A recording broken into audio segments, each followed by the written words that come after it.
This is a unique phenomenon in human history. C'est une crise, comme vous l'avez dit, d'un genre très particulier parce que c'est la première fois dans l'histoire humaine que face à un danger mortel pour un certain nombre de gens, on a décidé d'arrêter l'économie. On est dans l'instant permanent. 300,000 people can die every day from hunger. C'est aussi aux citoyens de dire halte. Je suis surpris par l'obéissance des masses. The importance of forming judgments, the importance of saying, I will wait to see a transcript before I comment. Ces plaintes ont quelque chose de totalement indécent. The coronavirus has had an impact on humanity as a whole.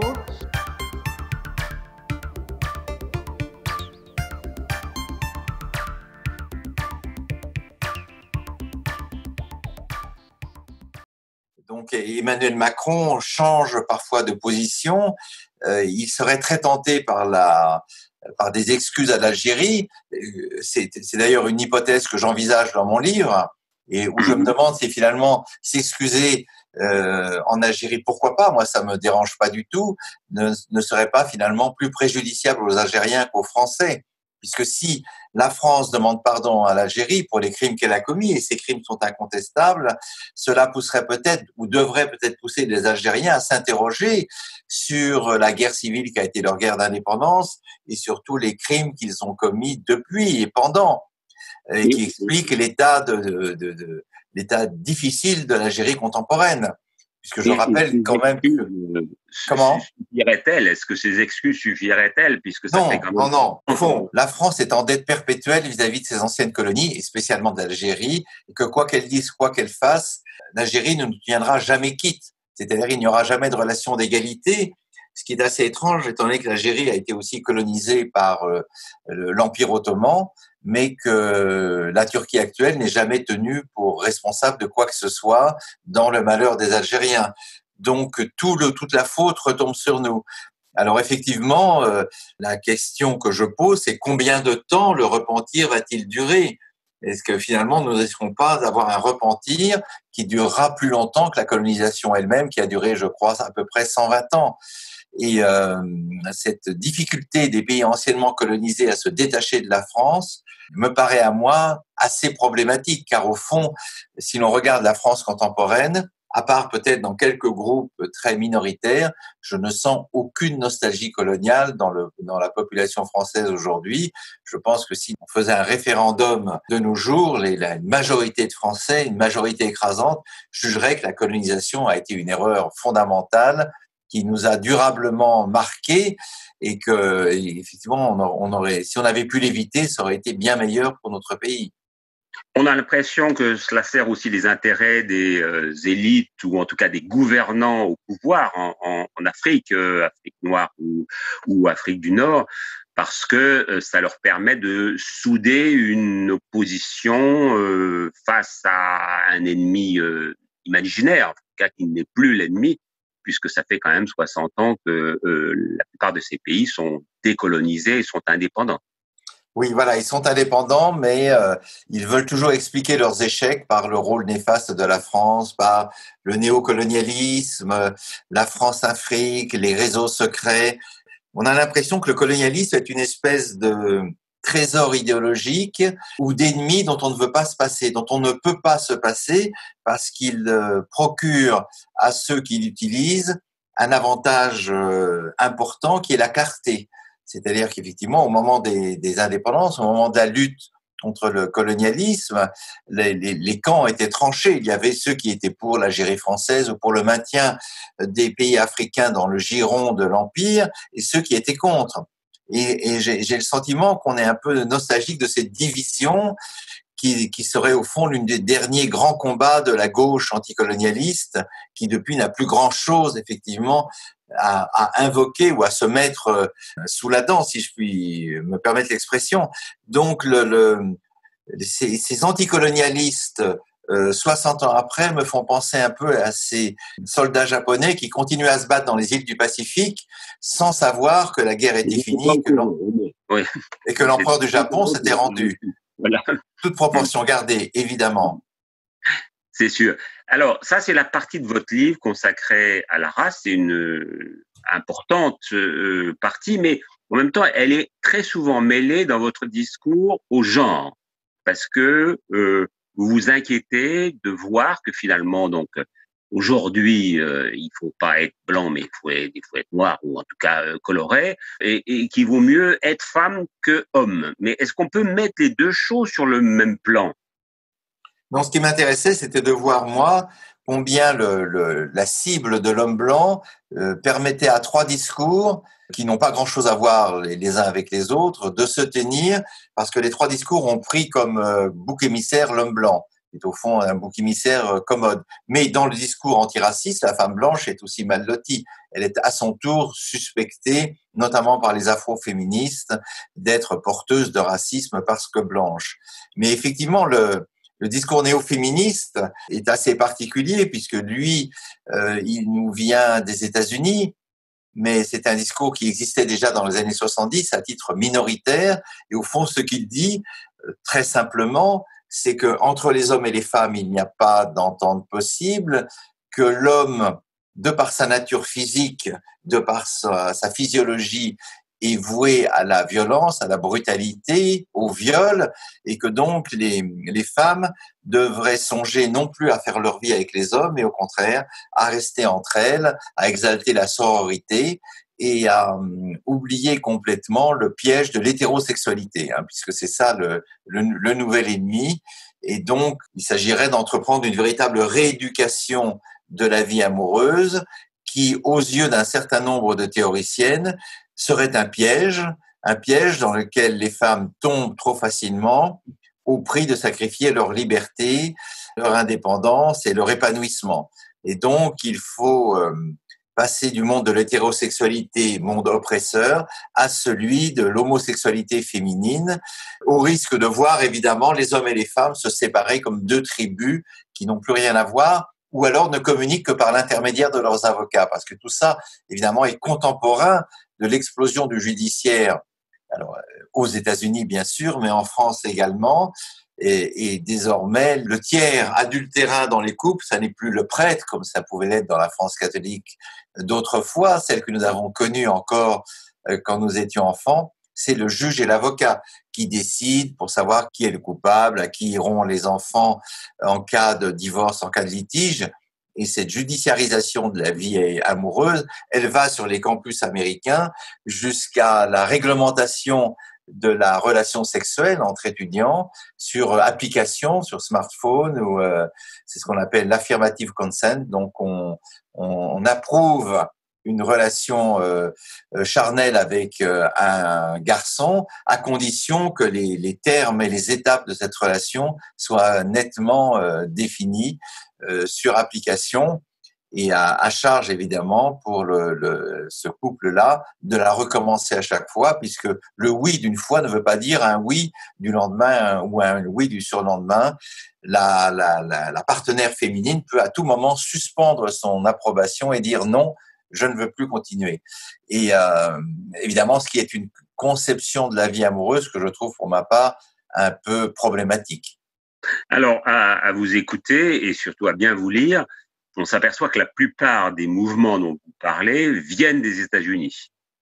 Tout récemment encore, il y a eu un mouvement qui apparaît justifié à la plupart des Français. C'était le mouvement contre les violences policières qui visait singulièrement les Noirs dans un certain nombre d'endroits aux États-Unis.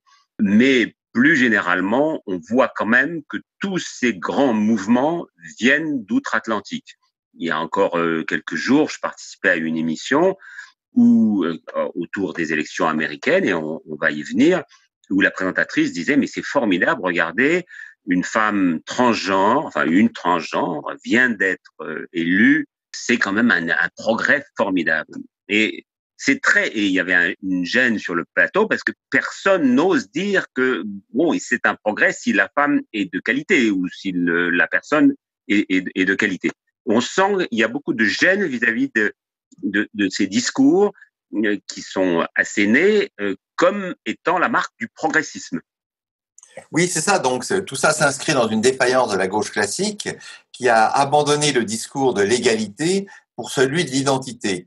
Et à ce moment-là, effectivement, si l'égalité entre les hommes, l'enrichissement des classes populaires, leur ascension sociale n'est plus l'objectif de la gauche, son objectif, c'est donc de promouvoir les identités quelles qu'elles soient. Et vous avez parlé de cette femme transgenre qui a été élue, mais en France, nous avons aussi une mère transgenre qui a été élue, je crois, dans un petit village du Nord. Et elle a dit quelque chose qui est très français. Elle a dit ce qui m'a surpris, c'est que ça surprenne les gens. Elle dit oui, j'ai été élue maire, donc c'est un homme qui est devenu une femme. Et elle dit mais je ne vois pas où est le problème. Ce que je veux, c'est qu'on me juge sur mes qualités, effectivement, comme vous le disiez, sur mon aptitude à remplir ma fonction, parce qu'en France, et je crois que c'est la grande différence entre l'Hexagone et les États-Unis ou la Grande-Bretagne, la vie amoureuse, la vie sexuelle ressortie de l'ordre privé, ce que font les gens, leur goût particulier, ne regarde personne. En revanche, dans l'espace public, effectivement, on vérifie leur capacité de remplir leurs fonctions, surtout s'ils sont élus maires ou députés ou sénateurs. Mais aux États-Unis, on a le sentiment que chaque minorité doit prendre sa place dans une sorte de représentation proportionnelle de l'espace public qui doit être de plus en plus inclusif. C'est l'inclusion qui compte et non pas le progrès social. Et là, je crois qu'il y a deux définitions de la gauche qui s'affrontent, et pour l'instant, c'est effectivement la définition américaine qui tend à l'emporter. Alors, puisqu'on parle des États-Unis, il y a tout juste 12 ans, un noir a pour la première fois été élu président des États-Unis, mais vous m'arrêtez si je dis une bêtise, on ne peut pas dire que Barack Obama ait fait de sa couleur de peau un rempart contre des erreurs possibles ou autres. Il ne s'en est pas prévalu. Mais il y a aujourd'hui un discours qui laisse entendre que le noir est supérieur au blanc. Et d'une certaine façon, ça s'appelle du racisme à l'envers, ça, non? Oui, c'est-à-dire qu'il y a une sorte de condescendance très visible, par exemple, dans le New York Times. Le New York Times a décidé de mettre le mot noir en majuscule et le mot blanc en minuscule. Et moi, j'appelle ça du paternalisme typographique, parce que ça ne changera rien à la condition des Afro-Américains. Mais c'est simplement une manière de dire, regardez, nous sommes du bon côté de la barrière. Et l'intelligence d'Obama, c'est qu'il ne s'est jamais présenté comme un Afro-Américain. Et il n'est pas rentré dans les codes de l'ethnicité. Il a dû, effectivement, étant d'origine kenyane, séduire les votes des Afro-Américains, mais il est toujours resté fidèle dans tous ses textes et dans toutes ses conférences, dans tous ses débats, à l'éthique de Martin Luther King, qui a toujours spécifié très particulièrement que ce qui compte, ça n'est pas la couleur de peau, c'est le caractère des gens, et que les États-Unis, c'est la réunion des Noirs, des Latinos, des Blancs, des Asiatiques, des croyants, des non-croyants. Et sur ce plan, Obama n'a jamais joué sur les divisions raciales. Bien sûr, quand il y avait un crime raciste, il le condamnait, ce qui va de soi, mais il a été un rassembleur.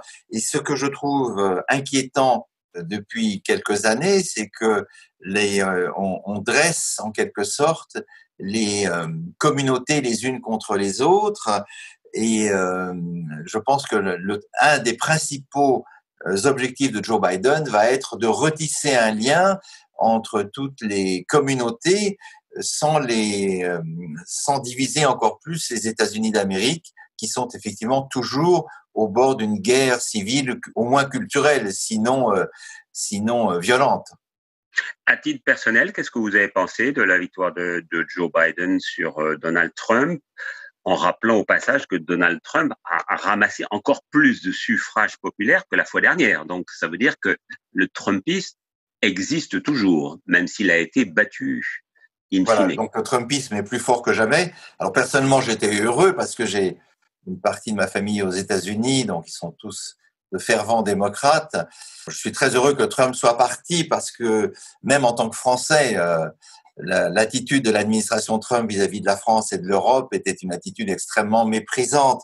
En réalité, les Américains n'ont jamais eu beaucoup de considération pour la vieille Europe, qu'ils considèrent comme un poids mort très coûteux, empreint de coutumes, un peu désuètes, d'habitudes qu'ils jugent risibles et de conflits qui ne regardent pas les Américains, qui ne les intéressent pas.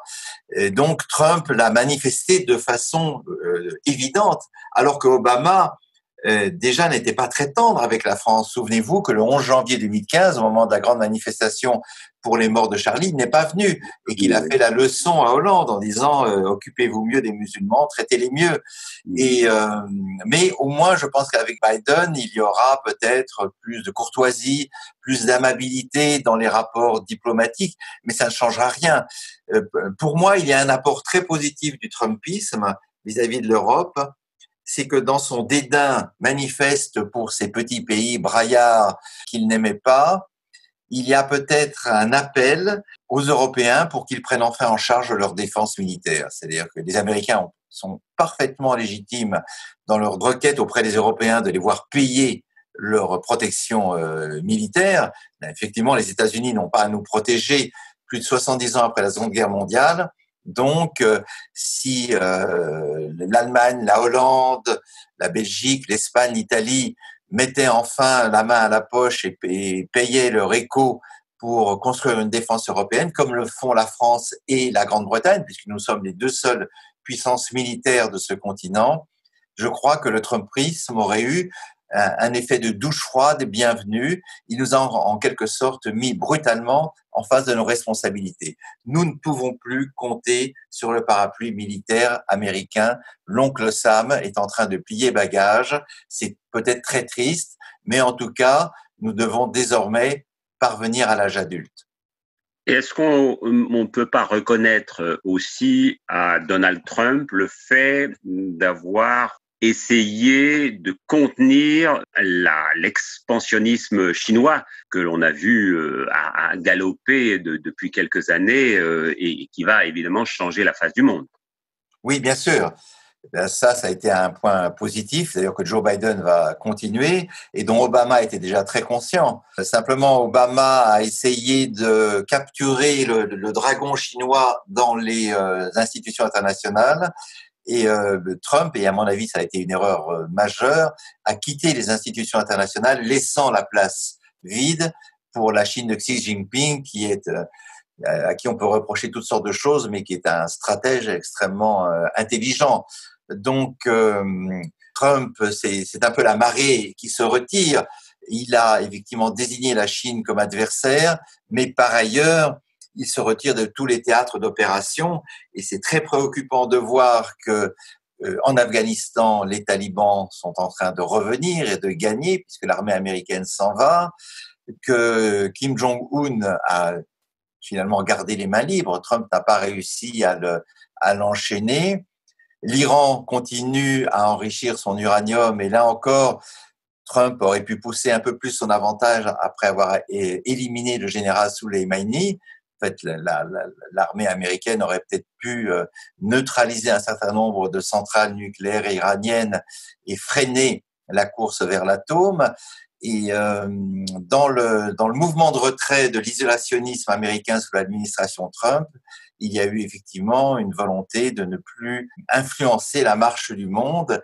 Et là, je pense que Joe Biden devra, par exemple, venir au secours des Kurdes qui se sont battus contre Daesh et que Trump a abandonné, et aujourd'hui des Arméniens qui sont pilonnés au Haut-Karabakh, puisqu'on sait que l'ambition des Azéris et d'Erdogan, c'est en quelque sorte de terminer une bonne fois pour toutes le génocide entrepris en 1915, le génocide des Arméniens et des chrétiens.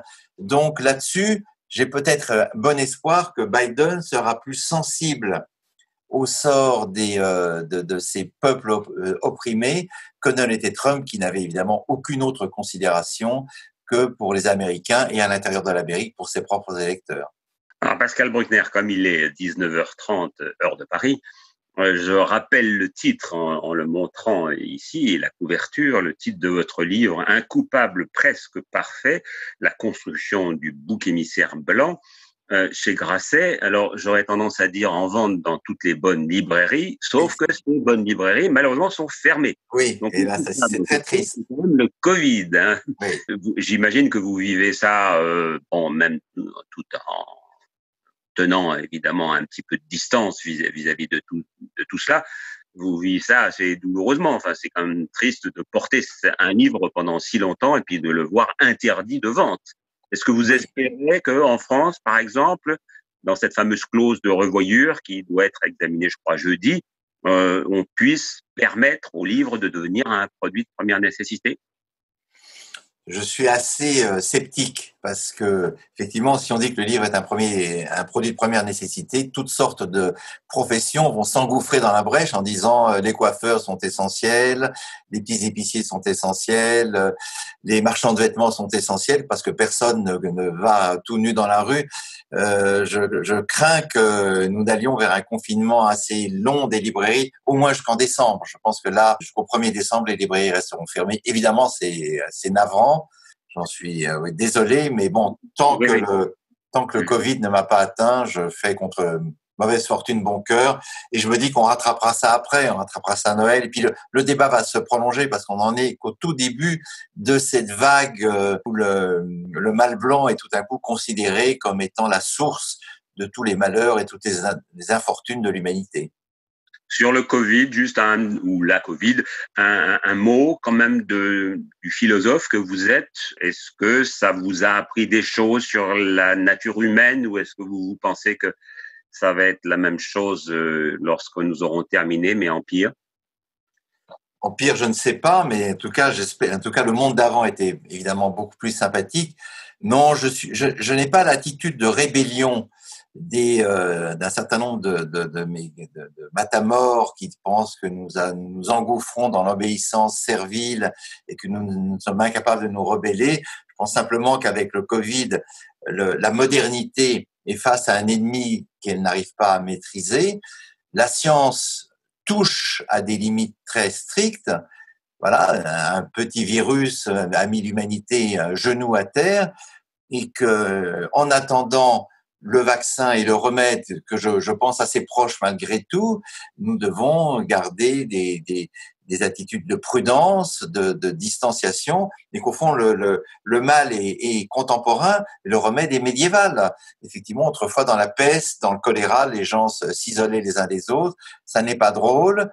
C'est la vie rétrécie, c'est la vie amoindrie, c'est la vie un peu misérable, où chacun considère l'autre comme un ennemi potentiel, mais faute d'avoir trouvé une solution parfaite, et je ne vois aucun pays autour de nous qui ait véritablement suivi une piste meilleure, à moins évidemment d'enfermer tout le monde comme à Wuhan en Chine, je m'en tiens aux prescriptions des médecins, un jour furieux, le lendemain abattu, et finalement toujours masqué quand je sors dans la rue. Vous êtes justement pas étonné que ce soit le même pays qui nous a exporté son virus, entre guillemets, comme le disait Donald Trump, qui parlait toujours du virus chinois, et qui finalement a tiré les marrons du feu, dans un premier temps en livrant des masques à tout le monde et en se présentant comme sauveur de l'humanité, et dans un deuxième temps en réussissant à juguler les dégâts négatifs sur son économie, alors que la nôtre, comme l'économie américaine, est à genoux. Oui, enfin à genoux, en tout cas, voilà, provisoirement à terre. Mais je pense que pour comprendre le génie chinois, il faut lire pas seulement Confucius, mais Sun Tzu, le grand stratège. Je ne sais pas si c'est volontaire de la part des Chinois d'avoir envoyé un virus. Je suis pas certain qu'il y ait une volonté de contaminer la planète entière et ensuite s'en être protégés eux-mêmes. Mais en tout cas, force est de reconnaître qu'avec la Chine, nous avons un adversaire infiniment différent de ce que peuvent être la Russie post-soviétique ou la Turquie de M. Erdogan. C'est un adversaire sur lequel il faut se pencher avec ouverture d'esprit, parce qu'on ne pourra pas s'en débarrasser avec la seule menace de la censure commerciale ou de la force militaire. Donc là, il faut réfléchir un peu aux nouveaux défis que nous pose la Chine, mais ne surestimons pas non plus l'empire du milieu. Les Chinois eux-mêmes sont menacés d'un retour du virus. Et puis, sommes-nous si sûrs de leurs statistiques? Est-ce qu'ils ne cachent pas eux-mêmes les malades et les morts qui les frappent? Mais en tout cas, force est de reconnaître, c'est la preuve supplémentaire que l'avenir du monde est en Orient. Inde, Chine, Corée du Sud, Vietnam, Thaïlande, voilà les pays que pour ma part sont des pays que j'aime énormément depuis toujours. C'est les pays qui posent le plus grand défi au modèle de civilisation que représente l'Occident. Voilà, je rappelle donc le titre de votre livre, Un coupable presque parfait, et je vous laisse dans les mains de Sophie et des différents internautes qui ont des questions à vous poser, Pascal Bruckner. Merci beaucoup, Patrick. Merci, Patrick. Alors, Pascal, vous avez quelques questions qui vous sont posées. Vous défendez l'homme blanc, combat que défend aussi Donald Trump. Êtes-vous à l'aise à l'idée d'être associé au président sortant américain, lui qui est reconnu pour avoir divisé la société américaine? Question d'un anonyme. Je m'attendais à cette attaque, évidemment, mais je ne défends pas l'homme blanc. Ce que j'essaie de montrer, c'est pourquoi aujourd'hui, il joue le rôle de bouc émissaire. C'est-à-dire, quelle est l'importance de ce jeu qu'on lui prête? Pourquoi a-t-on besoin absolument qu'il incarne tous les défauts de la Terre? Voilà, c'est ça qui m'intéresse. Je n'ai aucune inquiétude sur la survie de l'homme blanc. Je n'ai pas un discours suprémaciste, loin de là. Je dis simplement pourquoi 3 discours antiracistes, néo-féministes et décoloniaux ont-ils besoin de pointer un doigt accusateur sur lui? Quel est l'avantage que cela remplit? Or, le bouc émissaire, on le sait bien, sert en permanence à apaiser les tensions qui existent dans une communauté. Donc, s'il est, par exemple, l'unique responsable des malheurs des femmes, alors effectivement, il faut l'accabler pour que les femmes se séparent à tout jamais de ce fauteur de troubles. Dans le monde de l'antiracisme, eh bien, si l'on pense que tout ce qui est blanc est facteur de cruauté, alors effectivement, toutes les autres ethnies sont en quelque sorte exonérées du péché de racisme puisqu'il se concentre uniquement sur lui. Et puis enfin, en ce qui concerne le décolonialisme, je l'ai dit avec Patrick Poivre d'Arvor, effectivement, tout mettre sur le dos des anciennes puissances coloniales ou impérialistes, c'est en quelque sorte se laver les mains des fautes ou des crimes que l'on commet aujourd'hui. Et Dieu sait si depuis les années 50-60, les pays nouvellement indépendants ont commis des fautes sans qu'on puisse les imputer à l'ancienne puissance coloniale. Donc, mon discours n'est pas trumpiste, il est plutôt le discours d'un homme de gauche déçu par la simplification de ce nouveau discours racialiste qui est, à mon sens, une distraction des vrais problèmes. Et je suis, pour ma part, confondu de voir que une certaine rhétorique antiraciste retrouve spontanément les préjugés ou les présupposés qui étaient ceux, notamment, des lois de Nuremberg. Parce qu'en fait, déduire un comportement, une attitude ou une idéologie de la couleur de peau, c'est exactement ce que faisait Alfred Rosenberg dans les années 30. Et je trouve qu'il y a là une sorte de tête-à-queue historique qui est je trouve à la fois ironique et qui m'épouvante en même temps. Merci pour cette réponse très précise. Alors maintenant, nous avons une question sur la liberté d'expression, notamment liée à la décapitation de Samuel Paty, qui a mis le monde en émoi. Et la question provient d'un étudiant donc, de King's College et qui pose la question sur la liberté d'expression, la conception française et la conception anglo-saxonne, notamment avec le communautarisme. Pensez-vous que le communautarisme serait une protection à la liberté d'expression telle qu'on l'a vu en France? Est-ce qu'en Angleterre, on pourrait éviter une forme de décapitation de par la conception de liberté d'expression il n'y a pas de laïcité en Angleterre, en fait? En Angleterre, vous avez eu des attentats terribles. Vous avez eu des dizaines. Je pose la question du King's College, mais oui. Des dizaines de morts. Donc même le modèle communautaire anglo-saxon qui consiste à juxtaposer un certain nombre de groupes ethniques, confessionnels, religieux, sans que l'État intervienne dans leurs coutumes ou dans leur mode de vie ou dans leurs croyances, ne prémunit pas du terrorisme islamiste. Et je pense, pour ma part, que la France a un autre rapport à la religion qui n'est pas celui des anglo-saxons, c'est-à-dire que nous nous sommes construits en tant que république contre l'Église catholique. C'est un combat qui a duré pendant des siècles. Nous avons une guerre civile terrible entre protestants et catholiques, puis ensuite entre l'Église catholique et la République. Et je crois que la loi de 1905 consacre la neutralité de l'État, permet la liberté religieuse, mais permet aussi, et c'est ça le modèle français, me semble-t-il, aux individus de s'affranchir de leur religion d'origine ou éventuellement de se convertir à une autre. Donc, ce que permet la France, c'est l'indifférence religieuse. Et ça, je crois que c'est un acquis qui a séduit de nombreux pays, notamment, on l'oublie trop souvent, qui a séduit la Turquie de Kemal Atatürk. Mustafa Kemal a imposé la laïcité à la française en 1924 à la Turquie, et c'est un héritage que Erdogan est en train de récuser aujourd'hui de façon assez étrange. Donc il se retourne contre les origines politiques de son propre pays. Maintenant, pour la liberté d'expression, c'est vrai que la France a une tradition de satire contre les puissants, les princes, les rois, les évêques, le pape, Jésus, Moïse, tous les grands personnages de la Bible, de l'Ancien et du Nouveau Testament, et naturellement, elle a inclus les personnages de l'islam. Mais on peut juger ces caricatures de mauvais goût. Je suis tout à fait d'accord. Moi, je n'ai pas une passion effrénée pour les caricatures. Elles me font sourire. On peut juger opportun ou non de les montrer à des enfants de 10 ans. Ça, effectivement, c'est au professeur de voir s'il est judicieux de montrer ces caricatures à des jeunes gens qui ne sont pas encore aptes à juger de leur contenu. Simplement, ce que je remarque, c'est qu'il y a un 2 poids 2 mesures. Quand, par exemple, on montre... C'est un exemple que je prends souvent. Moïse dans son bain, il trouve plus son savon. Qu'est-ce qu'il fait ? Il ouvre les eaux du bain en 2, comme il a ouvert les eaux de la mer Rouge. Il prend son savon.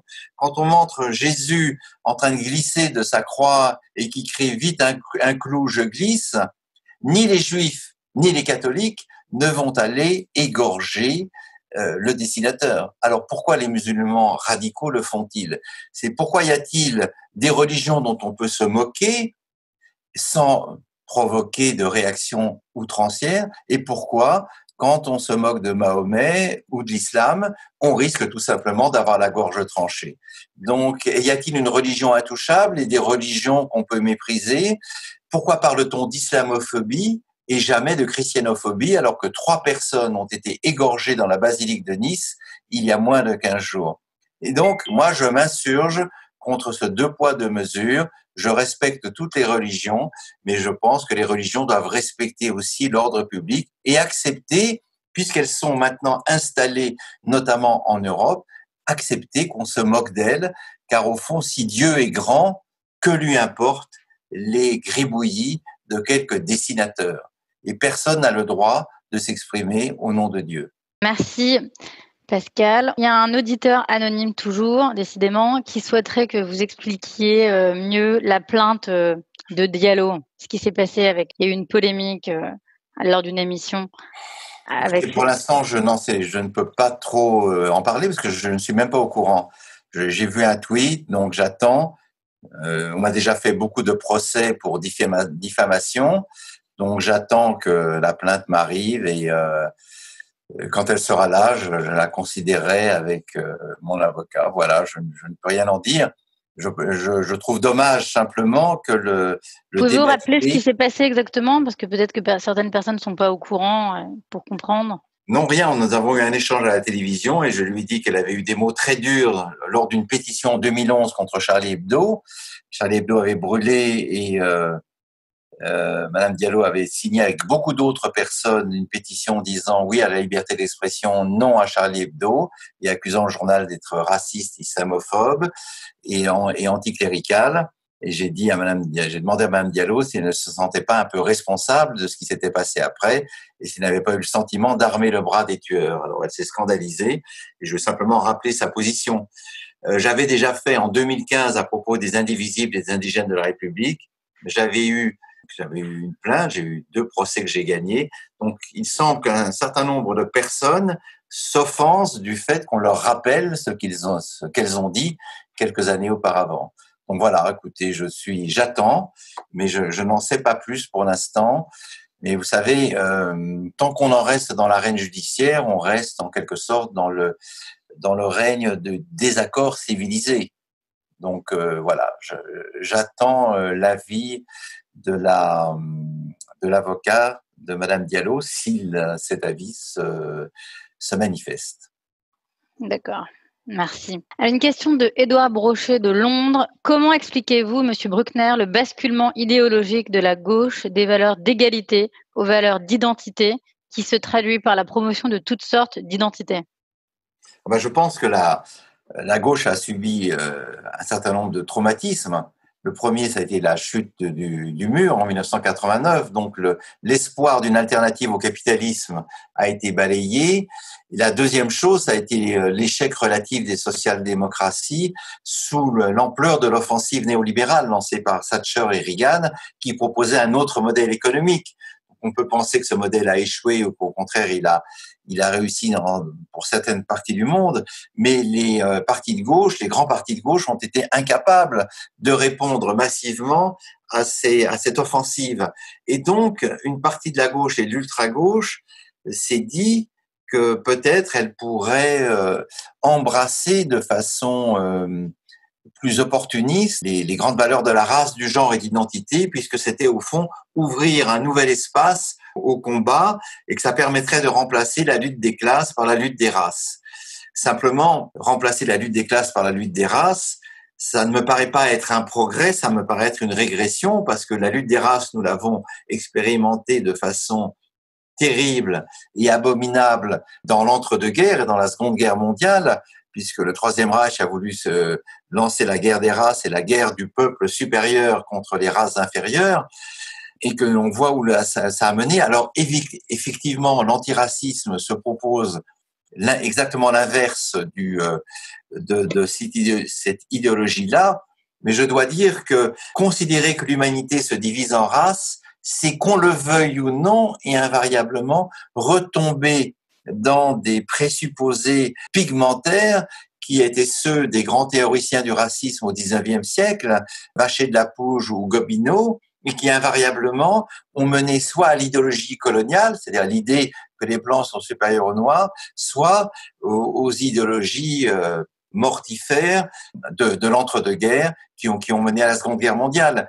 Donc je pense que pour promouvoir un antiracisme intelligent, il faut promouvoir un antiracisme universaliste. Et qu'à partir du moment où on se contente de défendre un antiracisme confessionnel ou ethnique, chacun défendant en quelque sorte sa chapelle, on retombe dans un différentialisme qui rend difficile ensuite la réconciliation entre les hommes, car comment va-t-on rassembler toutes ces identités opposées les unes aux autres? Et on peut expliquer, et certains l'ont fait, la défaite d'Hillary Clinton en 2016 par le fait qu'au lieu de parler au peuple américain, un peuple uni à travers sa diversité, elle a fait une sorte de clientélisme communautaire, parlons aux hispaniques, aux LGBT, aux homosexuels, aux noirs, aux asiatiques, et que cette fragmentation lui a valu sa défaite, puisqu'au contraire,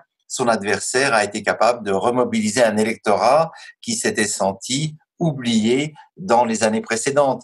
Donc, et là-dessus, il faut bien voir que Joe Biden a été effectivement beaucoup plus intelligent parce qu'il est allé directement parler à cet électorat qui est négligé par Madame Clinton. Souvenez-vous que Madame Clinton avait dit qu'on pourrait ranger les électeurs de Donald Trump dans le panier des pitoyables. Alors ça, évidemment, s'il y a une chose qu'il ne faut jamais faire lors d'une campagne électorale, c'est de mépriser les électeurs de son adversaire. Et là, Joe Biden a été évidemment beaucoup plus stratège et beaucoup plus intelligent. Merci. Alors, la question je fais une synthèse de plusieurs questions qui me viennent de façon assez récurrente. Qu'est-ce qui rend la France une cible favorite? Pourquoi la France est-elle plus ciblée pour les actes terroristes et l'Europe dans une plus grande mesure? Alors, D'abord, la France n'est pas seule, si j'ose dire, dans cet abîme de violence. Regardez ce qui s'est passé en Autriche la semaine dernière. Bon, c'est un attentat relativement réduit puisque les terroristes n'ont pas réussi à tuer plus de gens. On voit bien qu'il n'y a pas un pays qui soit épargné, ni l'Angleterre, ni la France, ni la Belgique, ni la Hollande, ni l'Allemagne, ni l'Espagne. Mais il y a une spécificité française, et sans vouloir jouer au cocorico, je vais quand même essayer d'expliquer pourquoi.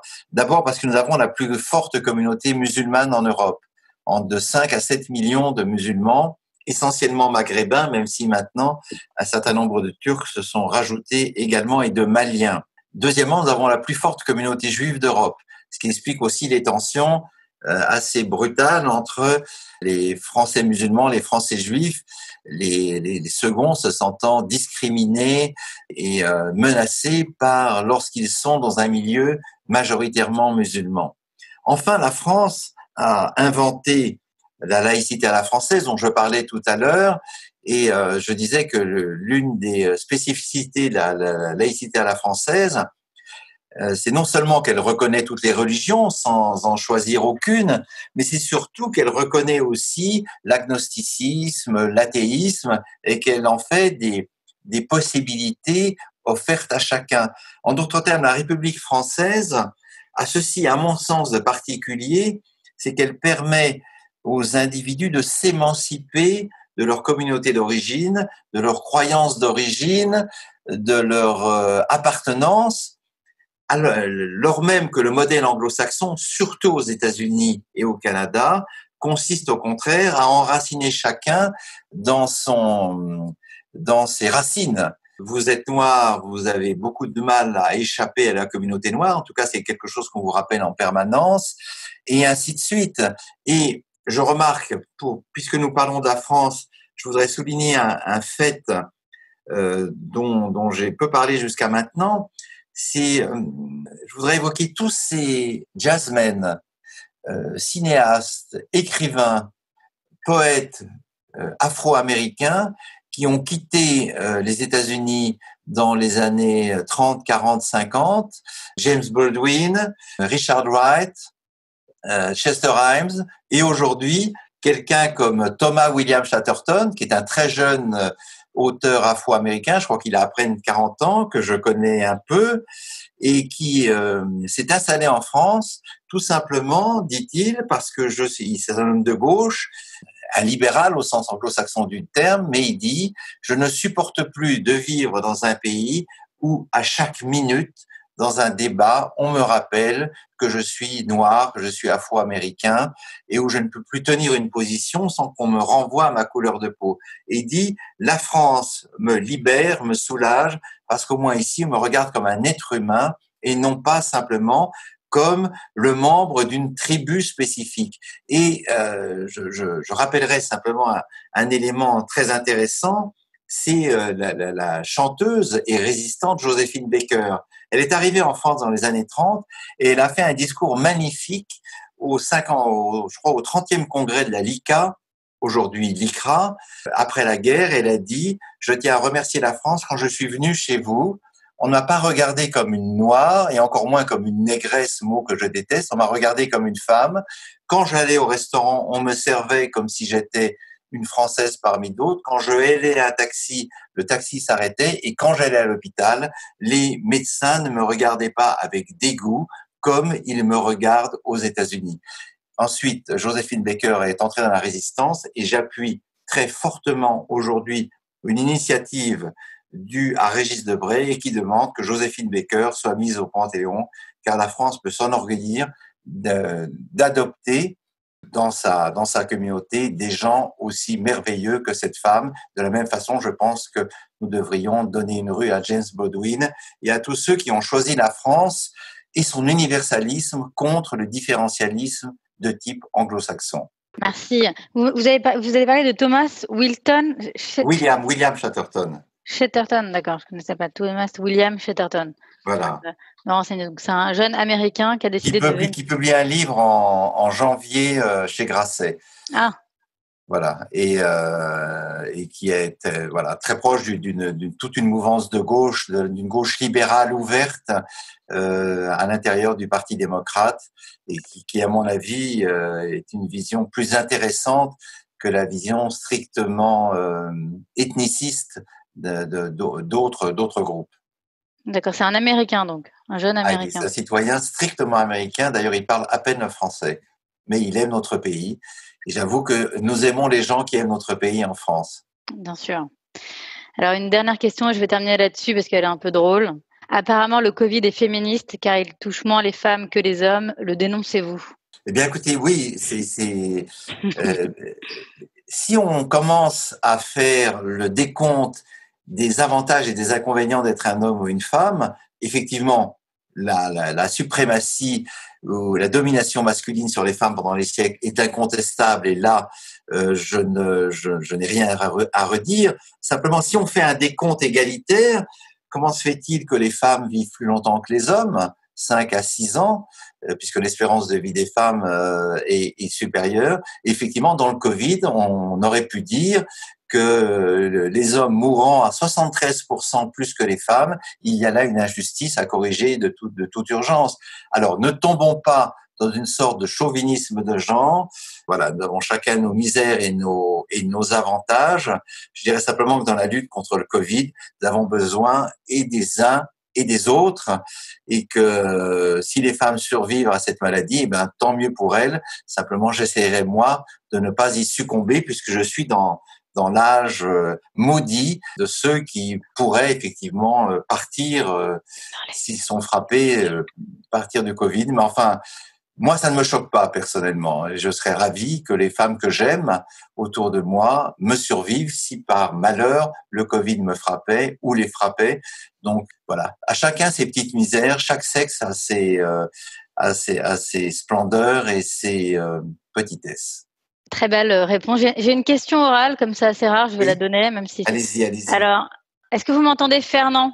Devant la fracturation de la société française et la montée d'un islam de plus en plus radical, un éditorialiste assez connu a écrit il y a quelques années un livre qui s'appelait « La guerre civile qui vient ».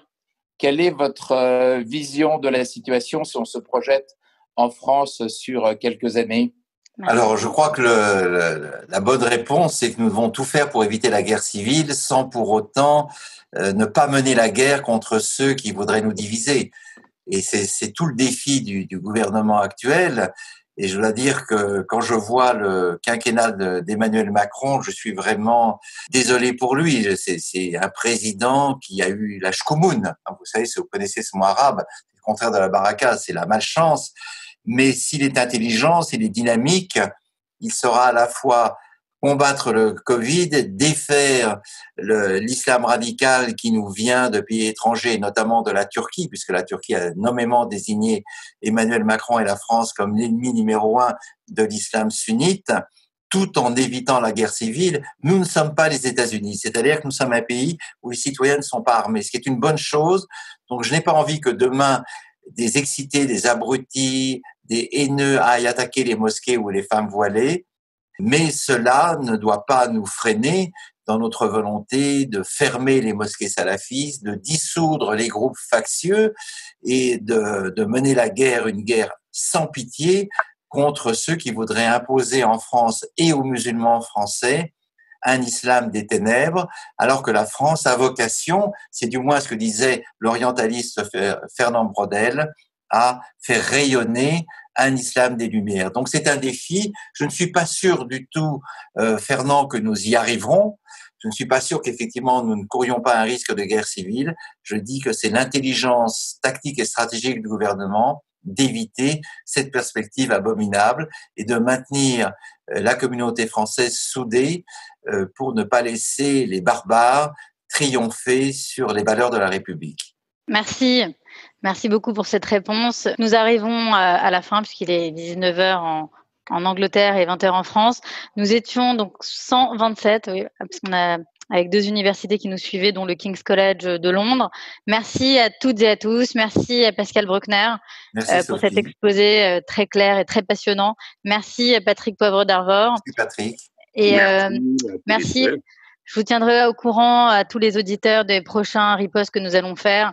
Hélas, maintenant, on reprend puisque nous sommes en lockdown round 2. Donc, on est tous chez nous, voilà, très tranquillement. On n'a pas grand-chose à faire. Et donc, c'est assez remarquable de pouvoir entendre des personnalités aussi prestigieuses que celles que nous avons eues ce soir. Je vous laisse. Merci beaucoup. Bonne soirée, bon dimanche et bonne semaine.